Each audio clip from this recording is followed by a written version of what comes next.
I am Ferdinand Marcos, and I am the President of the Republic of the Philippines.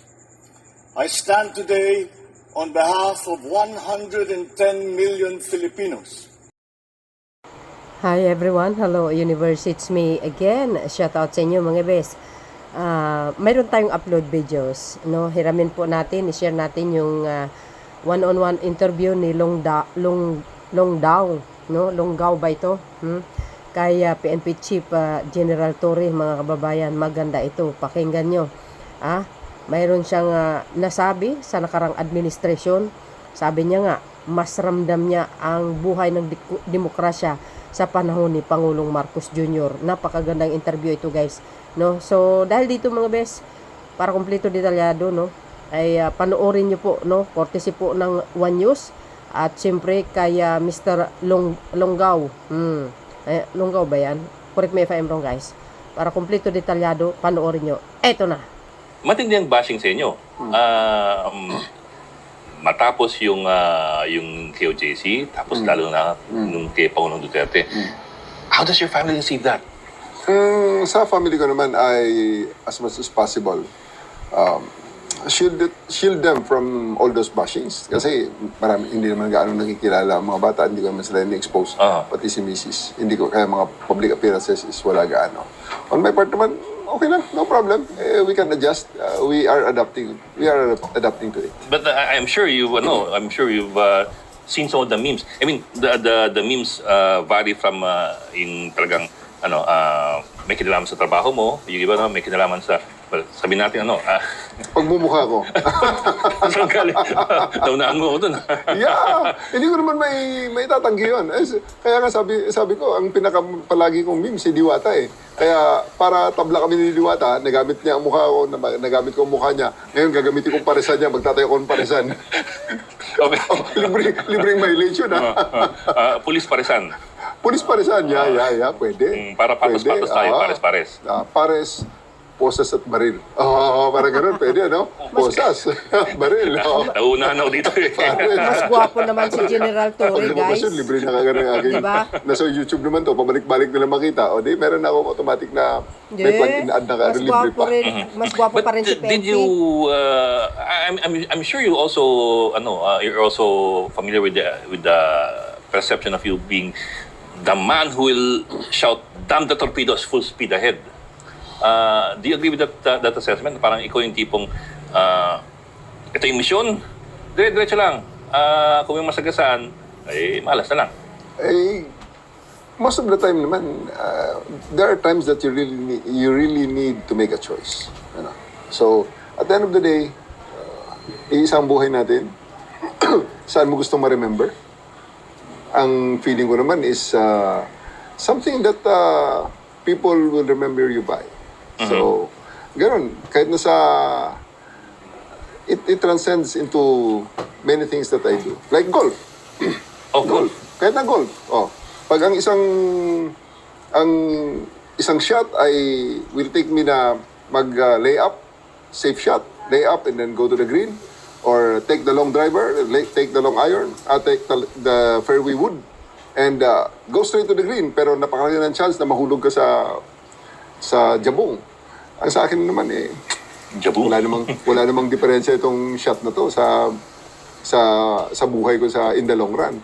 Pag ito ay sinafe shot ko at perfect ang pagkagawa ko at na birdie ko pa ito, nobody cares. We'll not talk about this. Pero pag ito, tinira ko ngayon ito ng isang then you shot, remembered. Hanggang sa clubhouse, pag-uusapan ito.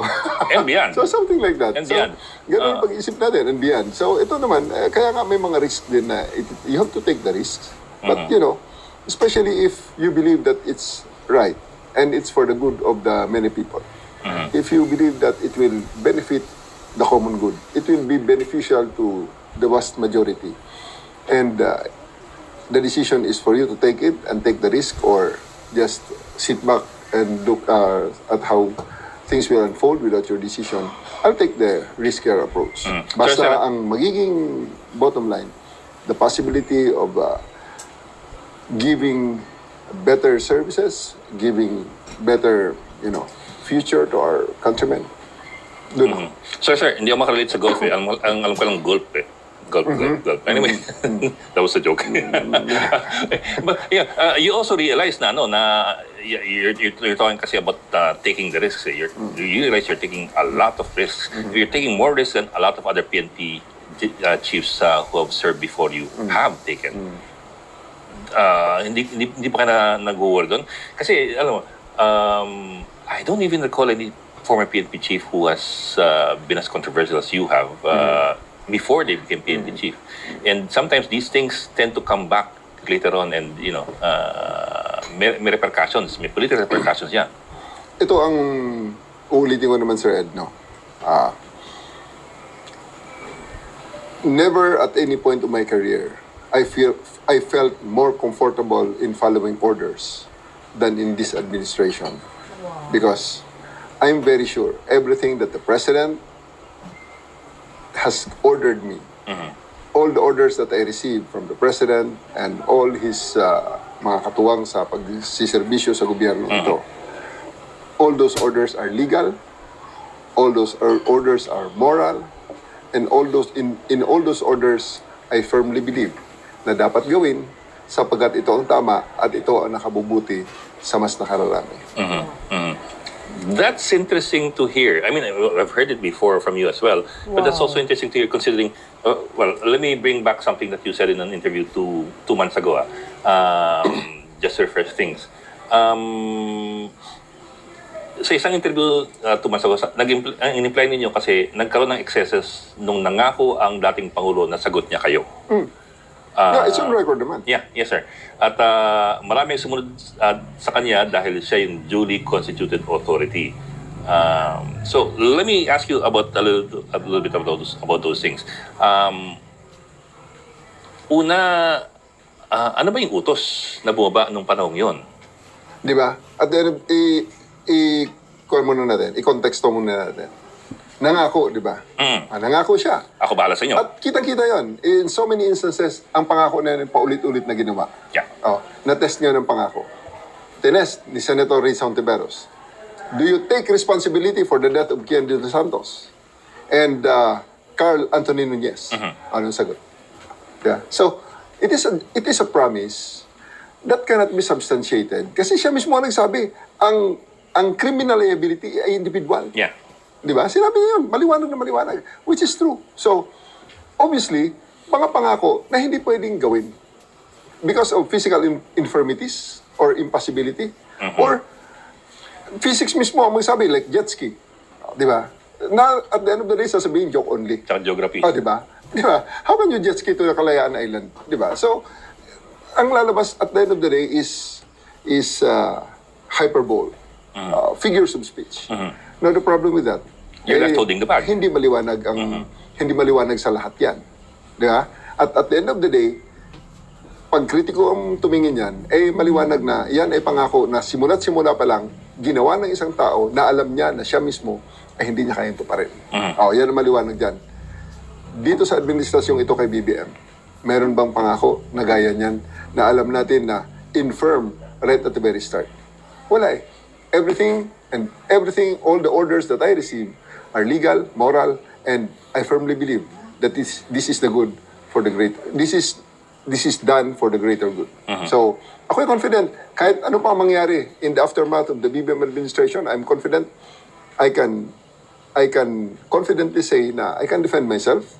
I will not use that I have the right to remain silent and I have the right against to self-incrimination. against self-incrimination. No. I will not do that because I will not use that because I don't think that we are doing anything illegal right now. But do you think that in the previous administration, there were orders that were illegal and immoral? Well, hindi ko masasabi na kasi wala naman talagang proseso pa. Na ngayon nga ay isa yan sa mga proseso ngayon, very controversial ngayon ang mga nangyayari diyan sa ating Senado, sa Kongreso, So, hintayin natin kung anong resulta niyan. Pero sa tanong na yan, meron nang marami nag-invoke ng right to remain silent at saka right against self-incrimination, di ba? So, ano ibig sabihin nun? Your interpretation will be as good as mine.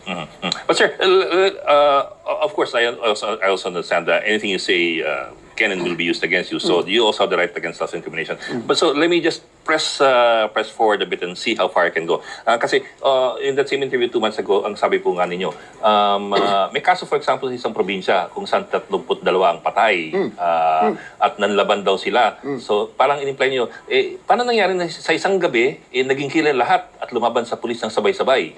At naglolokohan lang ba tayong sabihin natin na hindi nangyari yon? It's time for real talk. What did you want to imply there? What were you trying to say there? Well, yan ang iniiyak ng maraming Pilipino na pumunta sa ICC.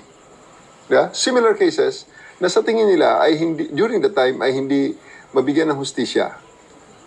Kaya sila ay napunta sa isang International Criminal Court. No? So, ito yung Bulacan, no? Ito yung Bulacan case. Bulacan case yan.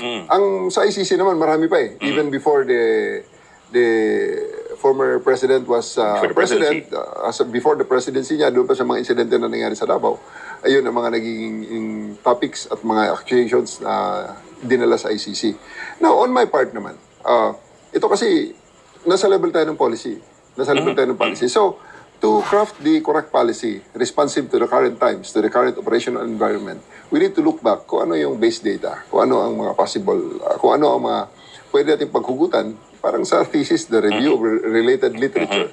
Okay, so, ganun naman ang ginagawa natin. Kaya tinitingnan ko yung mga possibility, ang mga past na yun, na ito ba ay nangyari? Ito ba ay, ano ang nangyari rito? Ano ang magiging implications pag ito ang ginawa nating policy? Ano ang magiging epekto pag in-implement natin to? So, you know, I made those statements in those contexts, if I remember it right. And until now naman, hindi nagbabago ang ating stance na talagang dapat itong mga to ay titingnan natin. Ngayon, kung may mga tao dyan na gustong magreklamo at gustong ipa-review ang mga cases na, we're always welcome so that we eventually will find closure. Kaya kanina, sa isang interview ko naman, sinabi ko naman na hanapin natin ang win-win solution. Kasi at the end of the day, how sure are we na yan ay ginawa ng mga police voluntarily at hindi naman na merong nakaumang din na baril sa ulo nila kaya napipilitan silang gawin ang mga bagay na sila mismo ay hindi naniniwala. Of course, in the end, these are policies that are brought down to your level and implemented by the foot soldiers. Pero sir, you were Samar Provincial Police Chief and then eventually NCRPO nung panahon ni Tatay Digong. Do you recall kung merong utos na to the effect na, let me rephrase, kasi lumabas in the last few months sa mga testimonya sa Senado, sa Kongreso, na mayroong reward system. Meron mga ganun, reward system para sa mga napapatay o nakukuha ng mga drug suspects. Was there really a reward system as far as you could tell, as far as you know? You're being in a high position, in charge of a province in the region. I heard about it, but I haven't received any of it personally. I heard about it, but no, I haven't received any of it. I just did my job, and wala namang sinasabing payoff akong na-receive personally, no? Not you personally, sir. I don't mean you receiving any reward personally. But as far as you could tell, as far as you know, was there such a system in place? I heard about it, pero yun nga, hanapin natin pabayaan natin ang investigasyon na gumulong regarding that matter. There are inquiries being conducted na hinahanap ang punot dulo ng mga impormasyon na yan. On my part, wala akong personal knowledge regarding that matter, but we're going to cooperate kung ano man ang mga investigation na gagawin regarding that matter, and we'll see about that. When you say you heard about it during that time pa. Not now, not during the testimonies in this current administration. Kasi nakikita naman natin, naririnig natin sa mass media during that time, nakikita natin may mga sinasabing drug list na, di ba, pinapakita pa yung makapal na dokumento na ito ibinigay sa organisasyon na ganito. May mga pictures pa at may mga pangalan na minention. Di ba? So, minention mismo ni former president na binabasa niya sa mass media. So, those are matters that are being taken up in formal inquiries. Hintayin na lang natin kung ano magiging resulta. Okay, sir. I understand. But let me tweak that question. Kung may ganong system ba, how does that affect people on the ground? How does that affect the people who implement the law? anong epekto niyan sa police? Yun ang sinasabi ko ngayon. Sa ating mga sa tenure ko, isa yan sa mga gusto kong tingnan at magawa ng programa. Kasi ako hindi naniniwala na 100% ang buy-in sa policies na. Okay. Ang maganda lang sa mga policies ngayon, kahit na walang buy-in, these policies are legal. Okay? You can question it as much as you want, pero hindi mo pwedeng gamitin na argumento na hindi ako susunod kasi illegal yan. Okay. Which cannot be said sa sinabi mo. Kung meron kang policing ganon, is it something that you can actually find the legal rigor to defend it in closer scrutiny, in a formal investigation? So, baka may mga tao talaga noon na kung may policing ang ganon, ay magsasabi na hindi ako susunod kasi alam ko hindi tama yan. Kasi kung titinan mo, nakalagay rin sa police officer's pledge. Ang maliwanag doon. Yeah. And obey legal orders from duly constituted authorities. Yun ang limits natin. You only obey the legal orders. So now, balik ko ang tanong dyan sa ating mga kababayan na nagtatanong, is it a legal order? If it is made, if it was actually made, is it a legal order? Sir, teka, you said something kanina that tweaked my interest. You said na parang hindi 100% ang buy-in. What did you mean by that? Tell me lang if I'm getting this right. Ibig niyo ba sabihin na within the police force, merong hindi pagkakaintindihan? Hindi ibig sabihin na hindi sumusunod, pero merong hindi ganun ka-sold dun sa the new direction ng PNP ngayon under BBM. May mga, alam mo, ang divergent ideas, there are 110 million Filipinos, 120 million Filipinos. Kagagaling di ba? At ang ating mga Pilipino nga, lagay mo ang 5 Pilipino sa isang kwarto. Magbigay ka ng isang topic na pagdidibatihan. 6-7 ang opinion na makikita mo dyan. Kasi may isang Pilipino, yun nga dinidibate ang sarili niya. So, marami tayong divergent ideas, marami tayong iba-ibang diverse ideas na nire-respeto natin. Binabalansin natin ang lahat. Of course. That's right naman. So, pero sa organisasyon na gaya ng PNP, na talagang iisa ang command, iisa ang direksyon, at lahat tayo ay nag-take ng oath na to obey legal orders from the duly constituted authorities, there may be hesitations, but, it doesn't matter in the end, sapagkat ang policy ay masusunod, ang utos ay susundin, at ang direksyon na ibinigay ng liderato ay susundan. Pero sir, particularly in this case kasi if the current president is giving legal orders, dapat mas walang hesitation ngayon compared to the previous administration where mas mukhang excessive yung mga paramdam ng Pangulo. Sa ngayon, I don't think that there are people who does not who expresses any hesitation. Walang ganon. Dito sa mga utos ng presidente natin, 3-minute response, faster police service, huwag pasapasahan ng ating mga pulis. Wala tayong ganon. As compared sa last administration, di ba may isang chief of police na talaga na-publicize pa na hindi ako papatayin ng tao.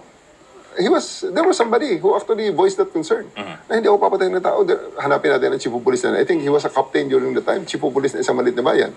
So, may ganun ka expressed na opinion during the time. Because, at hindi rin man nila ma-caution. Kasi tama nga naman ang posisyon ng tao na, may mamamatay lang sa police operation kung papasok ng Article 11, which is the justifying circumstances. Ang gagamitin lang is self-defense. Pero, bakit lumabas ang ganong klaseng opinion? So, indicators, Wala mang nagsabi na talagang may ganong utos, pero may indicators dahil may nagsasabi na ito ang gagawin ko, hindi gaya ng pinag-uutos niyo. Okay. Let me make cambio. I suppose you also realize na the former president is still very popular. Yeah. Diba? Yeah. Does that as somebody who implements the law, somebody who enforces the law, does that bother you na parang after all those 6 years kung saan may mga, sabi mo kasi na previous interview may mga nabigatan sa badge nila nung nakarang administrasyon. does that bother you that he still commands that kind of loyalty from people? No, it does not bother me at all. On the contrary, mas nararamdaman ko na ang demokrasya sa panahon ngayon ay buhay. People are free to express their ideas, hindi natatakot na baka sila ay may mangyari sa kanilang masama. Gaya ng mga nangyaring masama sa ilang mga kababayan natin na nag-express ng contrary ideas on the past administration. Dito, ako'y nahahay moral na ang demokrasya ay buhay. Kaya sila nakapagsalita ng ganyan kasi confident sila walang mangyayari sa kanila. Diba? Hindi ba nila na-realize yun na actually they are bashing the government but they should also realize that they are able to bash the government because of the security that this very same government is providing them. Okay. Galing sumagot ah. Okay, sir. Sir, kami ako. This is something that we ask all PNP chiefs coming in. In fact, it's a kind of question na parang napaka-dikahon Pati namin tanong, ano yung inyong mission, ano yung vision, gano'n. And generally, pare-pareho sagot. Most of the PNP chiefs we've talked to, medyo pare-pareho sagot. Internal cleansing, improve peace and order, improve the welfare of what will make you different? Let me rephrase that. Kung pare-parehong sagot ng mga nakaraang PNP chief, what makes you Nicolas Torre III? What makes you the guy who will, as you said kanina, will make his mark long after you're gone? Same as above. In detail. Same as above. See previous answer. Actually, sir, tama naman yung mga sagot. It's just that parang all the previous PNP chiefs have made the same promises, but it's of course it's a work in progress. Pero I don't know if you're happy with the progress that. But bottom line, Sir Ed, ganito Bottom line, Sir Ed, we really don't need to reinvent the wheel. The PNP was created under one law, RA 6975, as amended by 8551, and lately by 9708. Okay. The mission has been the same. The mandate has been the same.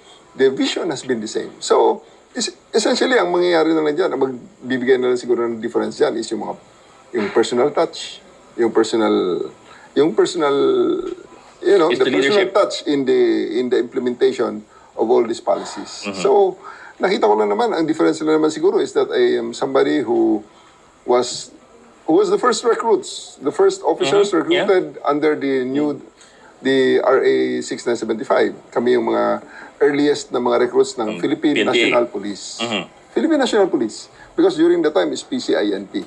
Kami yung mga earliest recruits ng Philippine National Police. So, I would like to I would like to believe that it is an advantage on my part because right at the get-go ng aking career, Philippine National Police na. Ang trabaho ay police, at ang mission ay police, at ang implementation ay police. So, kung meron mang mga vestiges ng other precedent organizations, as time went by, nagkaroon ako ng chance na maistudyuhan, mapag-aralan, ma-experience, at eventually now, at the time that the policy-making level, ay matweak ang mga tamang policy so that ang magagawa kong mga policies, rules and regulations at mga bagay-bagay na programs na gusto kong ipagawa sa ating mga kapulisan, I will be responsive sa current operational environment dahil ito ay base naman sa aking mga natutunan sa past 35 years na ako ay police. Pero sir, I get what you're saying na you don't need to reinvent the wheel, but there are many ways of using the wheel and that's where leadership comes in. And that's where, the vision of course will be the same, the mission will be the same, pero yung mga particular na detalye doon nagkakatalo. For example, ang inyo pong yung mga presinto, isara. That might be radical for some people. But could you run us through that? What is the end goal there and what is the argument there? Well, hindi rin bago actually yan. 2005 to 2010, I was in Quezon City Police District. Nagkaroon ako ng 4 na district directors yan. Nagsimula ako kay General Nick Raduan, na ngayon nasa Senate Sergeant at Arms ng Commission on Appointments. Si General Gatdula, who is now very successful businessman, si General San Diego, na ngayon ay nagsiservisyo pa rin dyan sa Quezon City, at iba pang mga naging boss ko dyan. Pero nakasanayan kasi ng mga tao na, dali mo sa presinto yan. Hanggang ngayon naman, dali mo sa presinto yan. Kasi, ang presintong pinag-uusapan doon, ay presintong kung saan may investigasyon. Itong mga pinapasara ko, ito yung mga presintong hindi pagdadalhan ng mga tao for investigation. Ito ay mga presinto na tinatambayan ng pulis, naghihintay ng taong magrereklamo sa kanila, at sila ay magre-responde, at hindi nila ibabalik sa presintong yon, ibabalik nila sa headquarters kung nasaan merong investigation division. Parang ito yung throwback ng beat system ng mga pulis. You pound the beat. Yes, pound the beat. But how can you pound the beat? If you have that presinto or police box na babantayan mo, parang, di ba, counterintuitive. You're pounding your cellphone. Yeah, you're pounding your cell phone. Exactly. So, counterintuitive yun. So, rather than them staying in those police boxes, I would rather have them stay on the streets or ride a patrol car, ride a motorcycle, or kung wala man, edi maglakad sila doon sa mga areas na kung saan sila visible dahil ang mga lugar na kanilang pupuntahan ay hindi naman malayo doon sa isinasarang PCP. So, ang PCP na yun, lalagyan namin ng aming mantra, at pag nakita ng mga tao na yun, they dial 911, and in 2 minutes, 3 minutes, makakabalik sila sa PCP na yun. Kung nandun ang kasanayan ng tao, napuntahan sila para hanapin sila at humingi ng tulong. Kaya nung unang panahon, at least sa mga maliliit na bayan, yung mga pulis kilala ng mga tao. Yeah. Yes. Yun talaga ang gusto nating ibalik. Dahil, paano ko makilala ng mga tao kung nandun ka sa loob ng iyong opisina? Tsaka it's intimidating. Papasok ka sa opisina. Yes. At ang totoo yun, na para humingi ka ng tulong, pupunta ka doon sa lugar na yun, hanapin mo ang pulis. Counterintuitive nga. Anong feedback ng mga pulis? Kasi, siyempre, you're getting them out in the streets. Yes. That's a good thing, but may yan, I suppose may konti resistance yan. May reward naman ako sa kanila. You go out on the street only for 8 hours. And then, shorter time. ginawa kong, ang body system ngayon, 3. Sa 3 sila, 8 hours, like ang first shift is 6 to 2, 6 a.m. to 2 p.m., 3 ang naka-assign dyan na tao sa isang beat. Pero sa 3 na yan, 2 ang naka-duty, 1 ang naka-off. So, ibig sabihin, they only work for 36 hours in a week. Medyo mababa pa yon sa 40 hours per week na gaya mo na nagtatrabaho ng 8 to 5, 5 days a week, 8 times 5, 40. Now, ano naman ang bawi ko ron? Ang bawi ko ron is that they go early, 30 minutes before the start of their shift, dapat nandun sila. And after they end their shift, they have to finish first the reports, the patrol report, kung gaano sila kabilis bago sila makauwi. So it will take another 2 hours. Kung 3 times a week sila o 4 times a week sila nag-duty sa isang linggo, plus times the 30 minutes, may 2 hours. So that will be 38 hours per week. At kung sila ay nag-perform ng tama sa kanilang beat, ano ba ang produkto ng beat patrol? E di makahuli ka ng kriminal. Pag nakahuli sila ng kriminal, warrantless arrest yan, pirma sila ng affidavit of arrest, i-book nila ang tao sa kanilang istasyon, fingerprint, mugshot, medical, and then they go to the fiscal at kumbinsin ng fiscal, kulong natin to, walang yang to nahuli ko to So ito ang kasalanan niyan, nakasulat yan. At pag nakasulat yan, pag nakumbinsi ang fiscal, the fiscal will make the information, transmit it to the court will now say, sige, kulong mo yan doon sa BJMP, and may commitment order na. Ang commitment order na yan, kukunin ng police, dadalhin balik sa istasyon, ikaw, kinukommit ka na doon sa city jail, halika na, turn over natin sa BJMP, bago tatanggapin ng BJMP, kailangan medical uli. At, you see, Yes, sir. what I mean is, napakahaba ng proseso, na at the end of the day, yung 36 hours ng police na naging 38 hours, ay sobra pa rin at marami pa rin talaga ang magiging trabaho ng police. So, pagkatapos pa niyan, at the end of the day, nagpiyansa ang tao, pumunta sa CHR, nagre-reklamo, eto na nga, ang pulis na nang huli, makakatanggap ngayon ng sipa. O eto na ngayon, gagawa ka pa ng counter affidavit mo, i-justify mo pa ang kaso mo, ang paghuli mo, dahil pag hindi ka nag-justify naman, yun na ang huling aresto mo kasi dismissed from the service ka. So, yung trabaho, yung oras ngayon na ibinigay sa ating mga pulis, shorter hours, but quality time. Pero sir, I understand. That sounds really good. Pero do you have enough police to begin with? You what, 220,000 police force? 220,000. Ang police to population ratio mo, sabi ni General Marbil last year, 1 to 2,000. Yeah. I don't know if that's correct. Kasi ang laki. 1 versus 2,000. I think the theoretical wish list is 1 is to 500. So we're 4 times the theoretical wish list. Actually, pag tinignan mo na yung 120 million tayo, plus 220 ang police. Parang nandun na nasa 1 is to 500, 1 is to 600 na yan eh. Pero yun nga lang, maraming trabaho ang pulis na hindi lang naman sa patrolling na pupunta. May admin. May mga pulis tayo sa admin. And marami rin tayong may pulis tayo sa airport. May pulis tayo sa maritime. May pulis tayo sa security. May pulis tayo sa ilalim ng tulay. So, napakarami ng pulis natin. Napakarami ng trabaho natin na at the end of the day, kailangan nating i-consider sa pagkumpita. So what do you want to do? You want to pull in all these, I don't know what you call them kasi, ang daming pinaportion of sa PNP na kung ano-ano eh. Minsan nga pati escort ng kung sino-sino eh. Of course, kasama naman talaga sa security dapat yun. Pero there was a time na parang sino yung mga yan, ba't may police escort? Are you tightening things down? Kung ano lamang ang pwedeng gawin ng mga police? Well, this is my second week, and before I was here as the chief PNP, I have long exposure at nakikita ko na lahat ng yan. Now it's time sabi ko nga, for me to craft those policies na sa tingin ko ay makakatulong sa atin.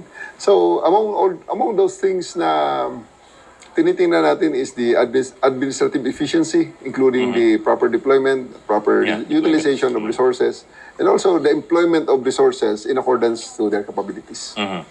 Internal security, that's been a question on and off for the past 2 decades. So actually 3 decades na eh. At one point, binitawan ng PNP at tininover sa AFP. Pulis na lang kami at bahala ng AFP dyan. Tapos binalik na naman, pabalik-balik eh. What are we looking at as far as internal security is concerned? Well, internal security kasi sinasabi mong insurgency, transfer sa PNP, transfer sa AFP, mga ganon. It's just one small aspect of the anti-insurgency campaign. Ang anti-insurgency campaign is a whole government approach. Hindi lang naman yung armadong pakikibaka ang tinitingnan natin. Maraming mga portions din yan, maraming mga fronts yan, maraming facets ang insurgency na hindi lang naman baril ang kailangan mo. There are people that are saying na may social injustice, merong poverty, may ganitong soft state, may ganitong mga concern. So, it needs a whole government approach to actually comprehensively address the insurgency. Now, for the armed component naman, I think the PNP is more than capable of neutralizing these armed components because, I believe we're trained, we have the equipment, and we're raring to go. We want that anti-insurgency campaign transferred to us para once and for all ay ma-harmonize din namin ang aming anti-criminal. But would you want it to be completely transferred to you and to leave external security to the AFP? Yeah, actually yun naman ang pinaka end state niyan. That the AFP goes to external security, territorial protection, and sa PNP is left with the internal matters. Yan ang ideal. Now, I will just wait for the final guidance ng ating mga policymakers kasi syempre sila nakakaalam, sila ang nakakita ng kung ano ang buong operational environment at kung ang desisyon ay ganun nga ang pagkahati. We're more than ready to take up the challenge and actually perform our duties in accordance to their orders. Well, sir, you're making history by being the first PNP chief na galing PNPA, the first fully civilian PNP chief. So there are a lot of things there sa fact yun eh. Among them, of course, is you visited the CHR pa nga eh. So I suppose that gives an indication of where you want to go, what kind of leadership you want to have for the PNP, and what kind of thinking or mindset you want for the PNP. But that also comes at a time when all over the world yung mga police forces na militarize. You see it in the US. Sa US, more and more nagiging mas military yung mga police eh. How do you think this is going to be received by Filipinos? Yung very, very civilian ng PNP versus the past na puro PMAers yung nakaupo. I'm sure you're also familiar with the idea na some PMAers don't necessarily look too kindly upon PNPA graduates. may ganun may ganun discrimination minsan PMA kami, PNPA kayo. I don't know if you agree with that. But I'd like to mind your thoughts about that. Did you ever feel that? Well, hindi ko pinapansin. Okay? Hindi ko pinapansin. It's not really something that I lose sleep on. No? Even before, not now. Ang sa akin dito ay lahat tayo Pilipino. Iisang sinumpang tungkulin. Pagtaas mo ng kamay mo, iisang binabasa natin at pinipirmahan na oath of office. At iisang organisasyon na ating pinagsiservisyohan, iisang audience, iisang Filipino community, Filipino people na ating siniservisyohan.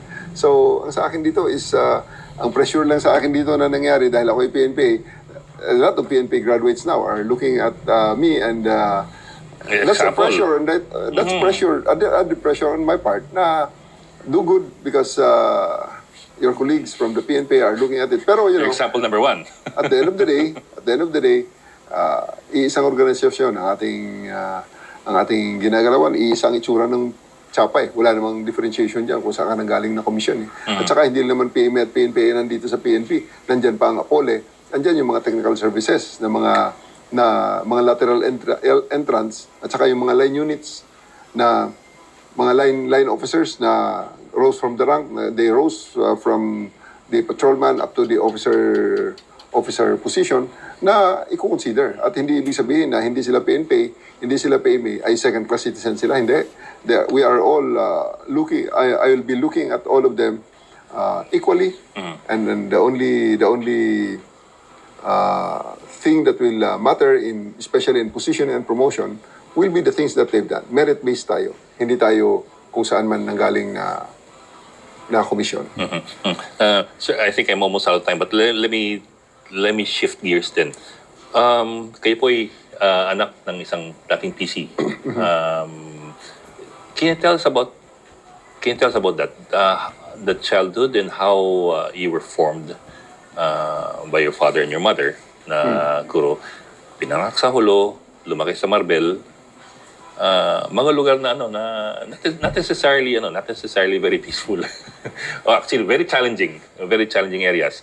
And how that shaped you and how you think.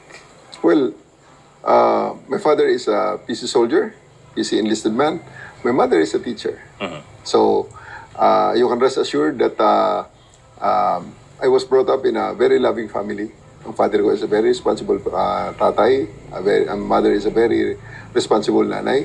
Stricto. Kaya kami may encyclopedia. Basa kami ng basa. Wala naman kasing TV at the time. Wala kaming TV.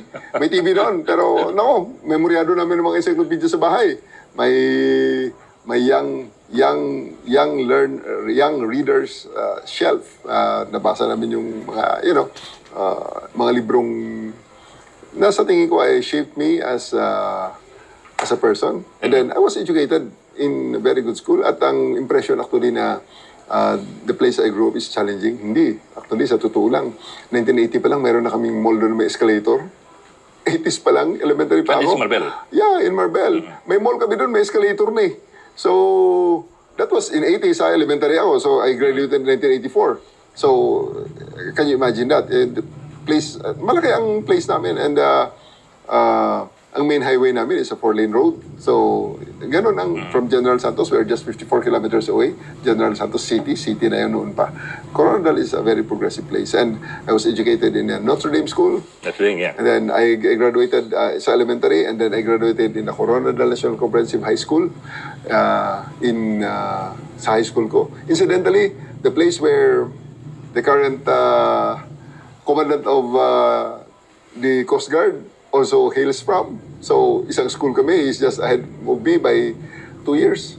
And also, the COO Meralco is just 3 years ahead of me in high school. So, you can imagine the kind of school that we came from. Talagang ang quality ng mga estudyante na lumabas. We're proud to say na, I think, ang place namin is very, very peaceful, very, very conducive para sa development ng mga tao na at the end of the day can really say na confident that we can go to the world and we can go outside there in the world and make a difference.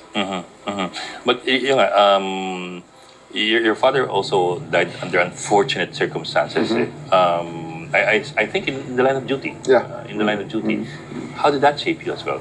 Well, part of the job, for so long naman, kahit anong bata pa kami, palaging na-inculcate sa amin na, palaging nasasabi sa amin na ayusin yung pag-aaral nyo, ay dahil hindi kayo nakakasiguro kung hanggang kailan namin kayo masamahan, na ngayon din naman yung sinasabi ko sa mga anak ko, na ngayon ay, which is sa atin naman siguro lahat, na ang mga bata, dapat palagi kayong ready, dahil hindi kayo nakakasiguro, nobody lives forever, okay? Una-una lang yan. And everybody goes through that. So it's just a matter of preparing for it and really accepting it and making sure that when the time comes, you're ready. And I think sa amin naman on that when it came as a shock. Pero it's something that we accepted and went on with our lives, adjusted, and because we are ready. My last question, do you think your father ever imagined in his wildest dreams you would be PNP chief? Well, he was the 1979 PCEP of the year. So there was a time when he was being cross-examined in the witness stand during the time that he is testifying. He was able to tell the defense lawyer, "Attorney, dahan-dahan ka ha. In 1979, I am number 1 out of the 129,000 PC soldiers." So I think he will be very proud and bata pa nga ako, sinasabi niya nga, hindi lang PNP chief eh. Kung ano-ano pa ang mga... Hindi rin siguro Santo Papa, no? I think narinig mo rin yan. Everybody's, you know, but I'm very sure that while he may not have really expected for me to reach this position. He knows that he prepared me well and I'm ready to take on whatever challenge that will come my way. Wow. Okay. General Nicolas Torre, the third, sir. Maraming salamat. Thank you, sir. So yun guys, thank you for watching. Narinig nyo lahat ang kanyang sagot. Malinaw na malinaw. O, di ba guys, talaga namang itong nakikita ko kay PNP Chief Torre magaling na general mga kababayan, no? Importante magaling ka mag-English, alam mo pamamaraan, 'di ba? Alam mo ang batas. For sure nag-aaral 'yan. Thank you guys for watching. See you again on my next upload. Bye bye bye. Yan babos. God bless Philippines.